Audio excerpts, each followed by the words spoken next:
installé, Église, source de vie? Ça va bien? Je ne sais pas si j'ai entendu ce matin, il y a des nouveaux dans la salle, des visiteurs. Des habitués alors. Il n'y a que des habitués. Donc c'est bon. Vous allez bien? Ah, ben, c'est souvent comme ça, on voit quelqu'un qui monte le doigt. N'ayez pas honte, n'ayez pas peur, on n'est pas là pour montrer du doigt, mais vous venez de Trois-Rivières, les nouvelles personnes que tu as montré du doigt, Marie-Claude? Oui? Trois-Rivières? Ah, bon, on s'est déjà vu. Ah, non, on s'est déjà vu. OK. En tout cas, mais bienvenue encore. Soyez bénis. Vraiment, soyez bénis à vous tous. Ben, j'aimerais que vous connaissez tous ce chant. Là, chantez on est là pour adorer le Seigneur. Christ est ma seule fondation. Est-ce que vous aimeriez chanter ce chant-là? Je pense qu'il y a des belles voix dans l'assemblée, là. J'aimerais qu'on me laissez pas chanter ça tout seul. Ah.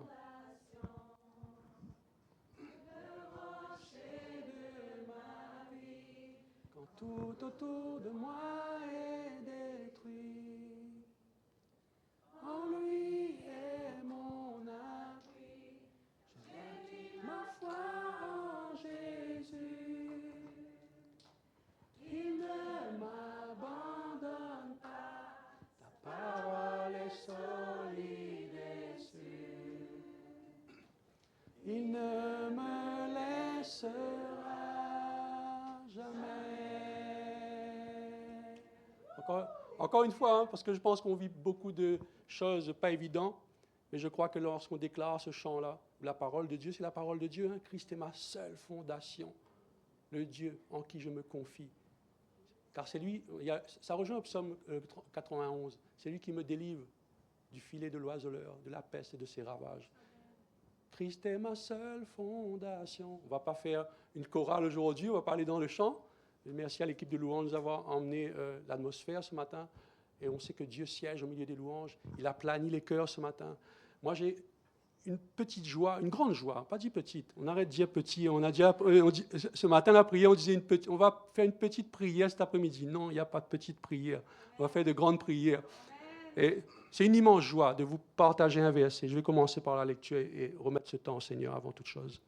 Seigneur, nous te remercions pour ta fidélité. Merci de nous permettre d'être dans ta présence ce matin. Merci pour ton amour, merci pour la compassion, merci pour ta grâce, Seigneur. Merci car tu es fidèle et tu es celui qui toujours là, toujours avec nous. Malgré les situations difficiles, malgré ce qu'on peut traverser, tu es là, présent. Nous te laissons toute la place ce matin. Père éternel, je suis le canal. Lorsque j'ouvrirai la bouche, je veux que c'est toi qui parles à ma place, Seigneur, que lorsque je marche, c'est toi qui marches, Seigneur. Nous avons prié ensemble pour que le Saint-Esprit prenne toute la place et dirige toutes choses ce matin et qu'il, à travers sa parole, qu'il sème sa parole dans la bonne terre, afin que nous puissions agrandir ensemble.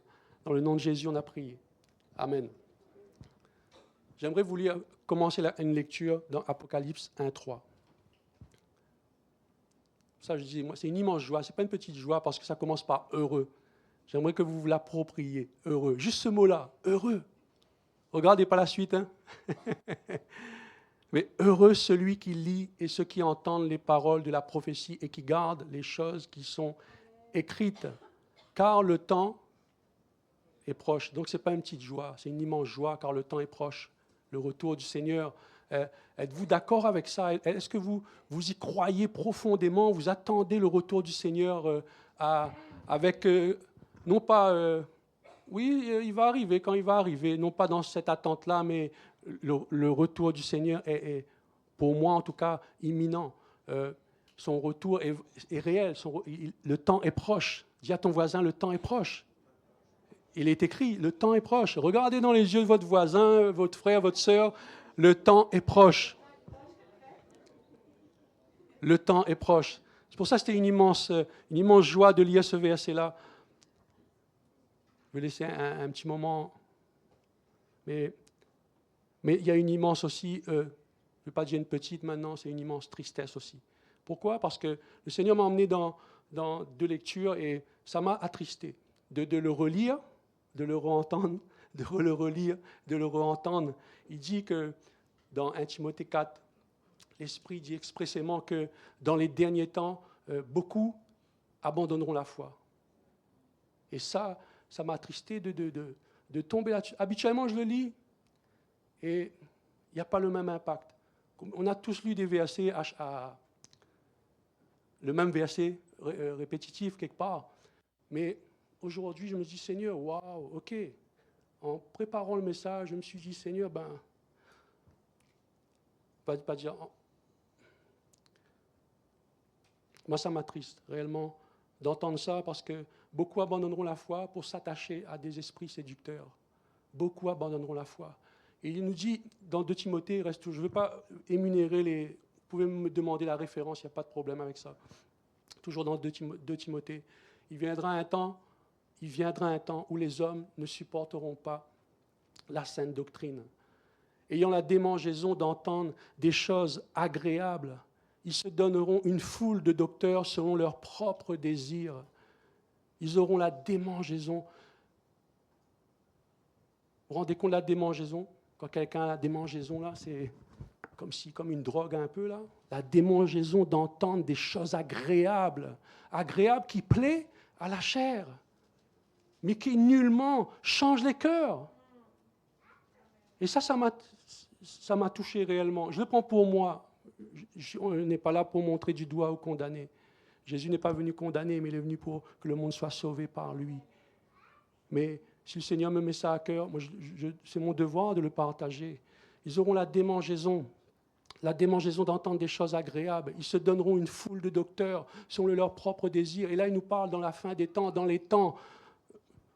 Je ne critique pas mon voisin, ce n'est pas le but, mais on a une foule d'enseignements, on entend, et c'est bien parce que ça emmène l'évangélisation aussi, il y a des bons messages, mais il y a aussi des choses à faire attention, à être vigilant aussi dans tout ça. Mais, je le répète, ils auront la démangeaison d'entendre des choses qui est bon pour la chair, mais qui ne changent pas les cœurs. Et ce matin, le Seigneur, il y a quelques semaines de cela, peut-être 3 semaines, je ne m'en souviens plus trop, mais le Seigneur a emmené cette phrase qui a sonné fort dans mon cœur. J'avais partagé un peu à la prière, vite fait, parce que quand Dieu appelle à entrer dans la nuée, Dieu nous appelle à entrer dans la nuée. Dis à ton voisin, Dieu t'appelle à entrer dans la nuée. À entrer dans la nuée.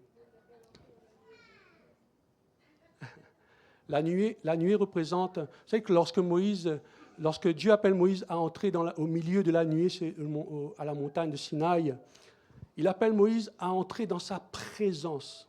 On le dit souvent à l'Église, hein, la présence de Dieu, le cœur à cœur avec Dieu. L'année dernière, on a parlé souvent de ça, un cœur à cœur avec Dieu. Il emmène Moïse à entrer dans la profondeur du cœur de Dieu. Là, ce n'est pas être dans la présence, mais de chercher son cœur. On est dans ces temps que Dieu emmène son Église. Je crois que le Saint-Esprit est en train de saisir les Églises avec un grand E à chercher le cœur de Dieu, à chercher la profondeur du cœur de Dieu. Pourquoi?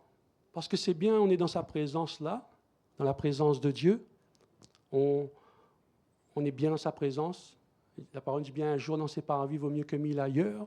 Un jour dans ses parvis vaut mieux que 1000 ailleurs. Un jour, 1 minute, 5 minutes avec lui vaut mieux que 1000 endroits, on va dire comme ça. Mais pour être environné. Lorsqu'on est environné de sa présence, on est environné de toutes parts, de tous côtés. Il n'y a plus une once de nous.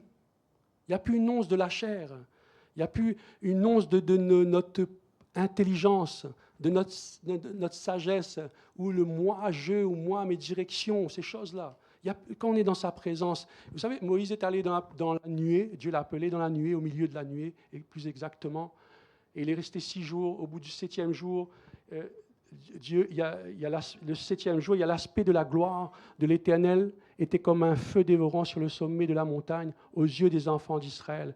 Il était dans la nuée, et par la suite, il y a eu la gloire de Dieu. Il y a la gloire de Dieu. Et c'est ce nous, à l'Église, Source de Vie, on aspire à être dans la nuée. On aspire à ça. Je pense que toute l'année 2025, ce sera notre direction. Il y aura d'autres visions, sûres, mais notre direction. Et quand on est dans la nuée, il y a une chose qui est très importante, c'est aussi être environné. pour recevoir ses instructions, sa direction. Moïse, quand il était à la montagne, il a passé 40 jours, 40 nuits, il était dans le jeûne et prière, il était en relation intime avec Dieu. C'est ce que Dieu veut. Hein. Là, c'est Moïse, un homme, mais il veut ça pour son peuple, il veut ça pour son Église. Que cette relation intime, profonde avec lui, pour recevoir, pour être environné de lui et pour recevoir les instructions, pour recevoir la direction. Et il y a une direction, il y a un chemin que Dieu veut nous donner, un chemin déjà tracé. On a parlé de ça à la prière, chemin déjà tracé. C'est une route qu'il a déjà toute planifiée pour chacun de nous, surtout pour l'Église. C'est la voie sainte. La voie sainte. Une route sainte. Il n'y a pas d'autre chemin. Il n'y a pas d'autre chemin, mes frères et sœurs. On a beau être aspiré à faire 1000 choses, mais il n'y a pas d'autre chemin que cette route-là pour être dans les plans parfaits de Dieu. Encore une fois, je ne suis pas là pour condamner, ce n'est pas le but, mais c'est de passer un message. Le Seigneur, moi, je suis le facteur. Le Seigneur m'a demandé de passer un message, je passe le message. Et là, c'est un appel à entrer vraiment dans la nuée, dans sa présence. La nuée, c'est la présence constante de Dieu. La présence constante de Dieu. Quand on est dans la nuée, je vous ai dit tout à l'heure, il n'y a plus de nous. Il n'y a plus de nous. Il n'y a que de lui.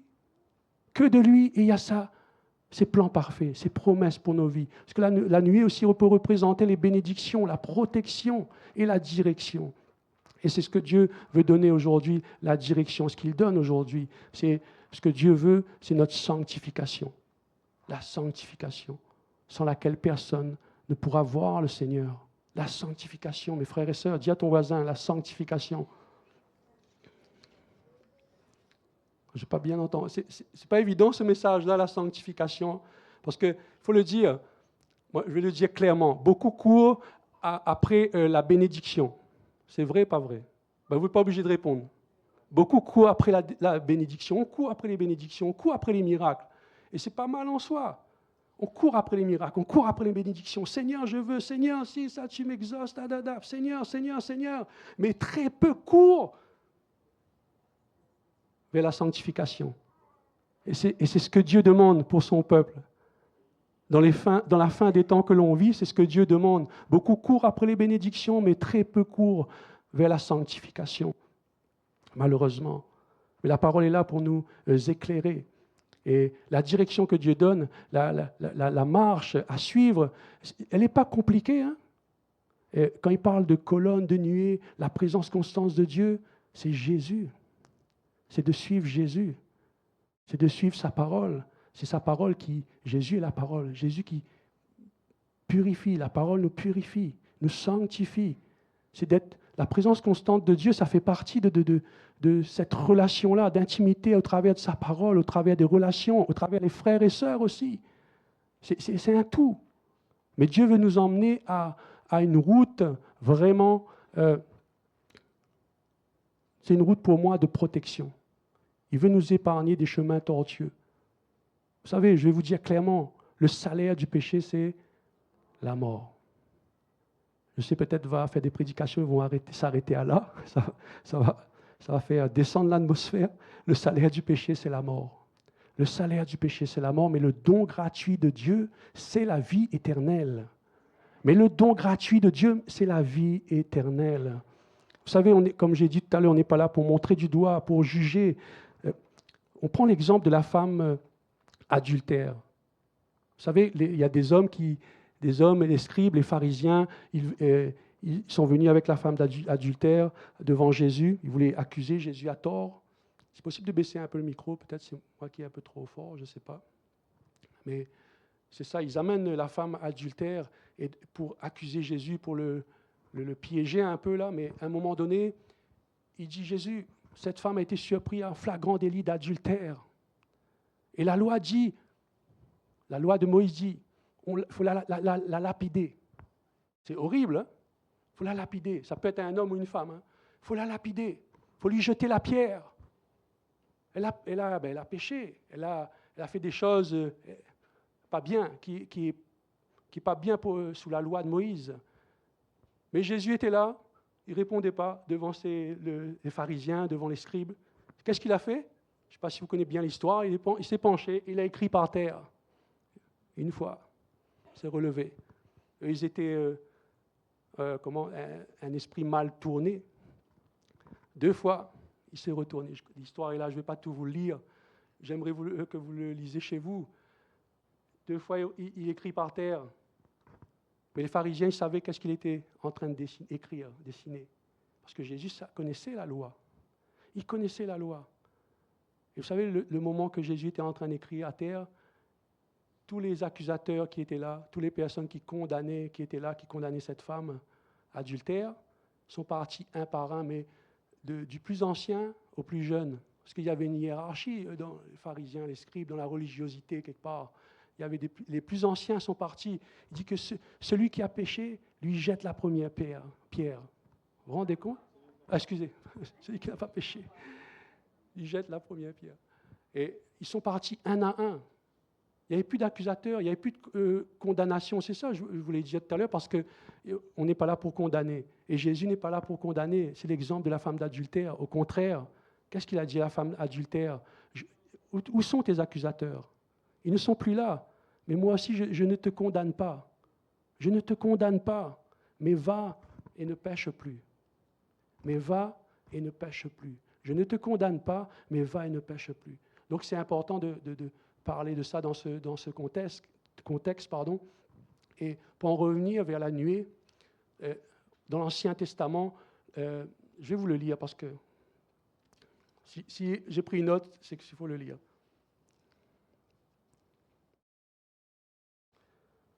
À la sortie d'Égypte, Exode 13, 21. C'est l'histoire du peuple d'Israël, ils sont sortis d'Égypte, ils étaient esclaves, 400 ans d'esclavage, ils sont sortis du désert et Dieu était avec eux jour et nuit. C'est ce qu'il dit dans ce verset. L'Éternel allait devant eux le jour dans une colonne de nuée pour les guider dans leur chemin et la nuit dans une colonne de feu pour les éclairer, afin qu'ils marchassent jour et nuit. La colonne de nuit ne se retirait point devant le peuple pendant le jour, ni la colonne de feu pendant la nuit. C'est pour vous dire là, comment Dieu était fidèle, comment la fidélité, tout son amour était pour son peuple. La direction, il voulait donner une direction, et c'est cette direction pour les protéger de sainteté qui relie le Nouveau Testament. C'est la même chose. C'est la même chose.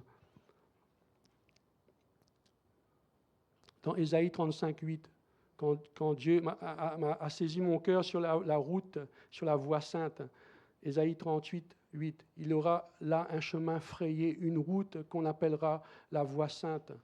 Nul impur n'y passera. Elle sera pour eux seuls ceux qui la suivront. Même les insensés ne pourront s'égarer. La voie sainte, c'est très important. Dans 1 Thessaloniciens, on a dit tout à l'heure que ce que Dieu veut, c'est votre sanctification, c'est que vous absteniez de l'impudicité. Mais 1 Pierre 1,15 nous dit, mais puisque celui qui vous a appelé est saint, vous aussi soyez saints dans toute votre conduite. Selon qu'il est écrit, vous serez saints, car je suis saint. Vous serez saints, car je suis saint. On va le déclarer ensemble, ce verset-là. 1 Pierre 1,15, Joanne, s'il te plaît. On peut le déclarer ensemble, vous pouvez le lire à voix haute. La suite, Joanne, s'il te plaît.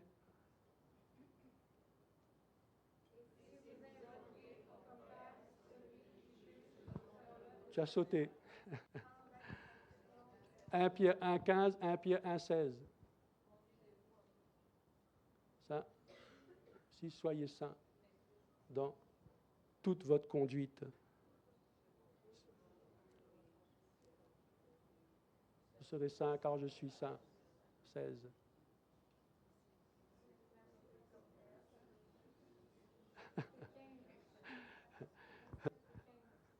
C'était une expérience. C'était une expérience. Pourquoi je vous dis ça? Parce que je suis persuadé que s'il y avait des paroles de promesses de Dieu à déclarer, si on parle dans la liste de Deutéronome 28, s'il y avait des paroles de promesses de Dieu, je suis persuadé que tout le monde aurait été dans l'enthousiasme. C'est ça. Tout le monde aurait eu un feu de déclarer les promesses de Dieu. Mais ce que je veux faire comprendre, ce que c'est le Saint-Esprit qui convainc, c'est que la sainteté est très importante pour Dieu. La sainteté est vitale et importante pour nous, le peuple de Dieu, dans les temps qu'on vit.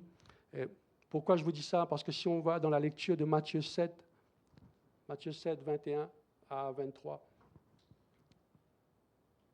il est écrit que ceux qui me disent « Seigneur, Seigneur » n'entreront pas tous dans le royaume des cieux, mais celui-là seul qui fait la volonté de mon Père, qui est dans les cieux, c'est ça. Au 22, plusieurs me diront en ce jour-là, « Seigneur, Seigneur, n'avons-nous pas prophétisé en ton nom? N'avons-nous pas chassé les démons en ton nom ?»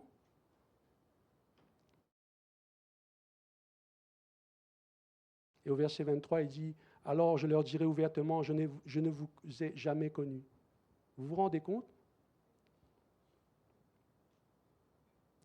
Il dit, et la suite nous dit, « Retirez-vous de moi, vous qui commettez l'iniquité. » Je crois que le Seigneur, c'est vraiment un appel, c'est vraiment à sonner comme une alarme, là, sonner la trompette, là, parce que, oui, on est dans les temps proches, et je crois qu'il est vital qu'à partir, pour moi, personnellement, ma famille, j'espère, oui, toute ma famille, et vous êtes ma famille, qu'à partir d'aujourd'hui, nous entrions dans cette voie sainte. Parce que je crois qu'à un moment donné, on est sous la grâce de Dieu, mais à un moment donné, il y aura un timing de Dieu qui sera trop tard. Vous savez, quand l'Église va être enlevée, là, je ne veux pas imaginer la suite. On a déjà parlé de ça, les vierges folles. Et il y en a vraiment... On avait fait une prédication là-dessus quand... Imaginons qu'il y a 100 personnes dans l'Église, là. Il y a 5 vierges sages, 5 vierges folles. Il y a 5 qui partent et 5 qui restent. Parce que les vierges folles, ce n'est pas les gens du monde, hein. C'est l'Église. Hein? Et j'aimerais que vous réalisez ça, que imaginez-vous la moitié, je ne dis pas nous là, mais un exemple, imaginez la moitié part, 50 part, 50 restent. Je me dis, Seigneur, moi, franchement, je ne voulais pas aller dans le sens, je me dis, Seigneur, je ne veux pas reparler de les vierges sages et vierges folles, mais il m'a emmené à parler de ça. Et je crois que c'est très important parce que c'est d'actualité. C'est une grande prophétie qui n'est pas encore réalisée, l'enlèvement au son de la trompette. Les morts en Christ ressusciteront, premièrement, et nous qui nous serons enlevés dans les airs. Ce sera glorieux, c'est glorieux, mais en attendant, je crois que nous avons des choses à faire. On doit se préparer, l'Église doit se préparer, hein? L'épouse doit se préparer comme un mariage. On doit se préparer au mariage, aux noces qui va arriver. Et vous savez, l'histoire des vierges folles, à la fin, pareil. Hein? Le Seigneur, il y a des 5 vierges qui ont préparé leur huile. Ils ont rentré dans la salle des noces, mais les autres ont frappé à la porte. La porte était fermée pour eux. Hein? Je ne sais pas si vous le réalisez. Je ne veux pas mettre la peur, la crainte dans vos cœurs. Ce n'est pas le but. Mon rôle, c'est de partager la parole, de partager ce que Dieu m'a mis à cœur.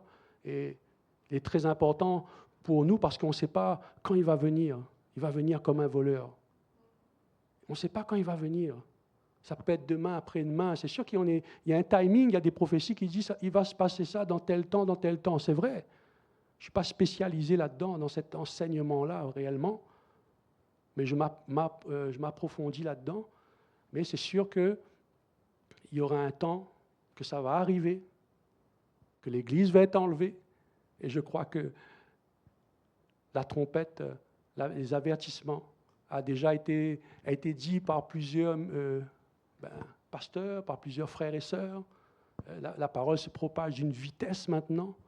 L'évangélisation, ça a changé de stratégie. Ce n'est pas forcément que maintenant dans les rues, c'est bien aussi dans les rues, mais il y a plusieurs stratégies. Donc la parole de Dieu se propage à une grande vitesse. Je crois que tout ça va arriver très vite et sans qu'on s'y attend le moins. Sans qu'on s'y attend le moins. Donc il faut se préparer. Il faut que nos cœurs se préparent. Notre cœur doit se préparer. Remarquez bien qu'on a dit tout à l'heure qu'on a tendance à aimer entendre des choses qui font plaisir, qui caressent la chair.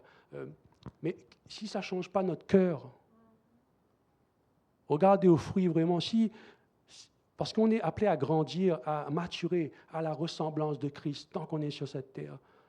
Mais tant que on est ici-bas, on est encore sur cette terre, je crois qu'il y a encore du travail à faire. Comme disait ma sœur aussi, on est en construction, nous tous. Et je crois qu'il est très important de prendre en considération ces paroles, très, très important. Et encore une fois, ne restez pas sur la condamnation, je l'ai dit peut-être 3, 4 fois, parce que Dieu ne nous condamne pas, Jésus ne nous condamne pas. Il y aura un jugement à la fin des temps, là, mais Jésus ne nous condamne pas. Il n'est pas venu pour juger, il est venu pour sauver. Il est venu pour sauver, pour enlever les personnes qui sont sous l'emprise, briser les chaînes, redonner la vue aux aveugles, redonner que les sourds entendent, que les personnes qui n'ont pas d'enfants enfantent. On a le Dieu des miracles. C'est vrai que la fois dernière, je me souviens, on a dit aujourd'hui c'est un message d'encouragement, la victoire assurée. On était là, c'était bon aussi, mais d'entendre aussi des passages de la parole de Dieu, que c'est la parole de Dieu. Moi, je crois qu'il est important de l'entendre. Et j'aimerais que vous fermiez les yeux un moment.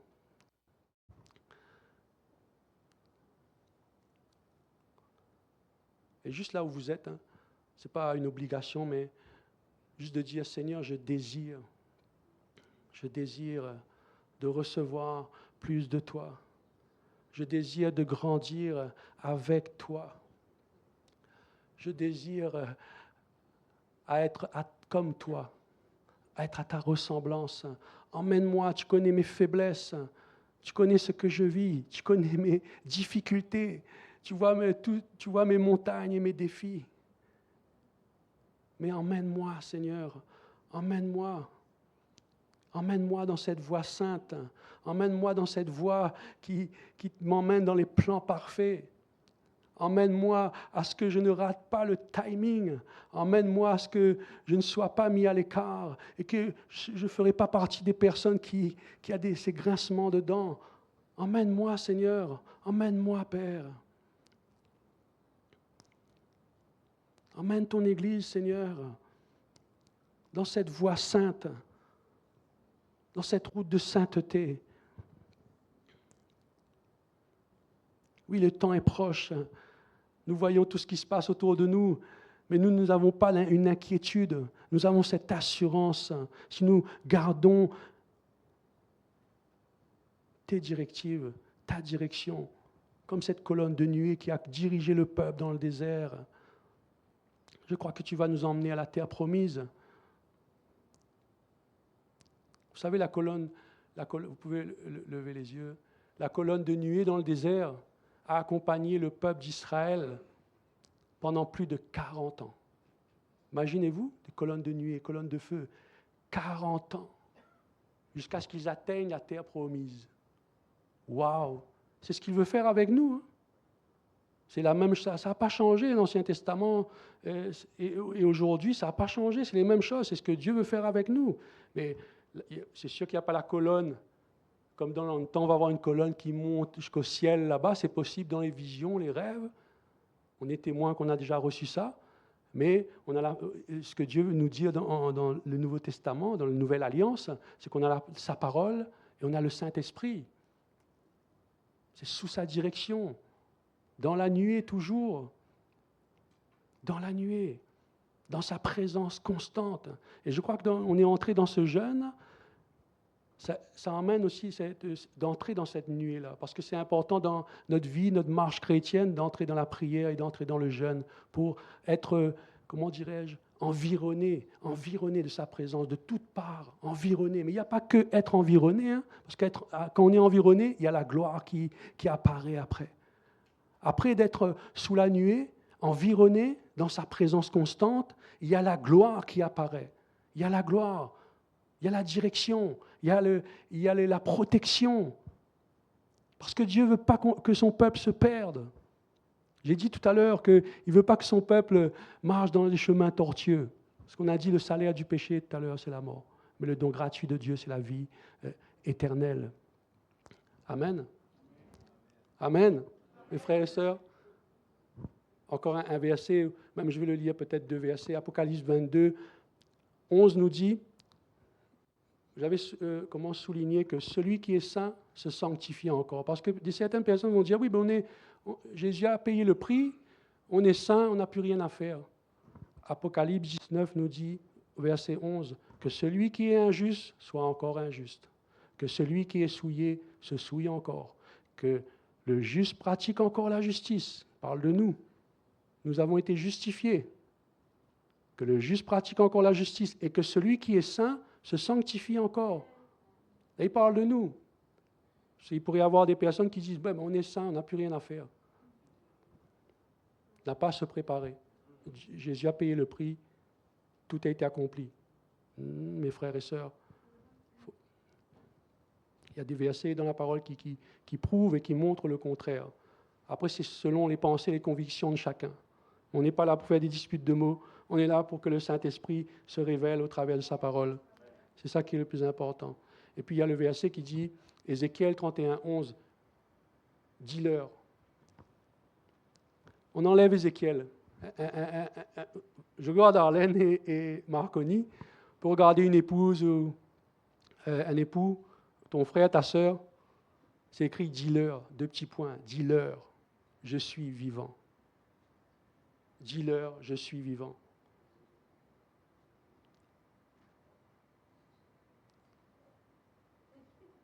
Je suis sûr que s'il y avait des paroles, des promesses de Dieu là, Dieu veut faire de toi la tête et non la queue, je sois toujours en haut et jamais en bas, c'est vrai. Il leur donne à la bénédiction de te suivre, c'est vrai. Il nous ouvre son bon trésor, le ciel, c'est vrai. Mais ce verset-là, c'est très important aussi. Dis-leur, je suis vivant. Il a déposé ça dans mon cœur. Je dois le dire. Dis-leur, je suis vivant. Dis le Seigneur, l'Éternel. Ce que je désire, c'est parce que moi ou nous désirons. C'est ce que je désire. Ce n'est pas que le méchant meure, c'est qu'il change de conduite et qu'il vive. Et qu'il vive. Et qu'il vive. Jésus est venu donner la vie et la vie en abondance. Il est venu donner la vie à ses brebis. Regardez bien, parce qu'il y a des versions qui disent brebis à des hommes, à des brebis. Il dit bien, ceux qui écoutent sa voix, il est venu donner la vie en abondante. Il est venu donner la vie en abondante. C'est une réalité. Mais le diable, lui, vient pour voler, dérober, égorger, détruire. Mais Jésus est venu pour donner la vie. Et la vie, nous, on retient ces bonnes paroles-là. Amen.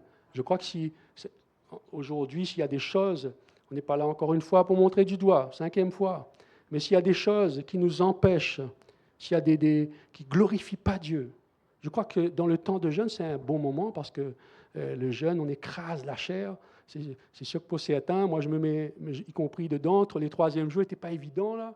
Certains pour le café, telle nourriture, ou telle addiction, téléphone.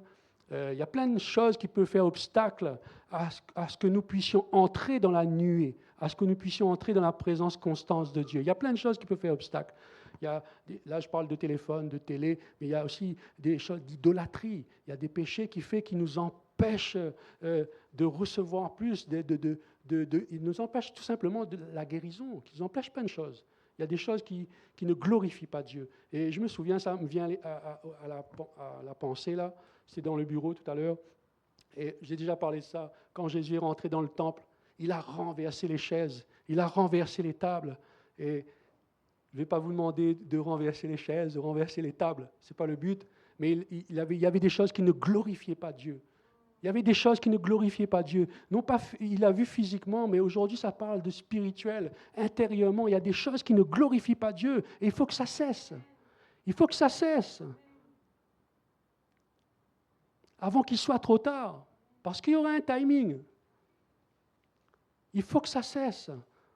Alors à l'intérieur de toi, s'il y a des choses qui, comme Jésus a fait dans le temple, tu as reçu le Saint-Esprit, tu es capable, tu as l'autorité de renverser tout ce qui t'empêche, toutes ces choses qui ne glorifient pas Dieu. On a cette autorité-là. On a les frères ensemble les frères et sœurs ensemble pour t'aider, pour prier ensemble.